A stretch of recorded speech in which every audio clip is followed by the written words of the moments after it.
তীব্র গ্যাস সংকটে রাজধানী সহ দেশের অনেক জায়গা দিনে 120 কোটি ঘনফুট পর্যন্ত ঘাটতি, ফের দাম বাড়লে উৎপাদন ব্যাহত হবার শঙ্কা। গ্যাস পাচ্ছি না, সরকারকে 1080 টাকা বিল দিচ্ছি। এখন যদি গ্যাসের সিরিয়াল দেই তাহলে মনে করেন 2 ঘন্টার সময় 1.5 ঘন্টার সময় যাবে।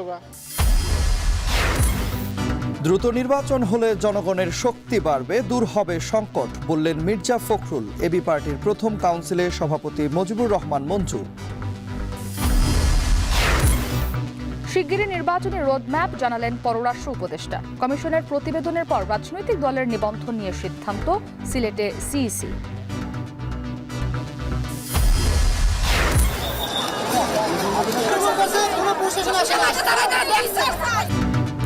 চট্টগ্রাম ইপিজেডে পোশাক শ্রমিকদের মধ্যে সংঘর্ষ, আহত 30। পরিস্থিতি নিয়ন্ত্রণে সেনাবাহিনীর 2টি কারখানা বন্ধ ঘোষণা।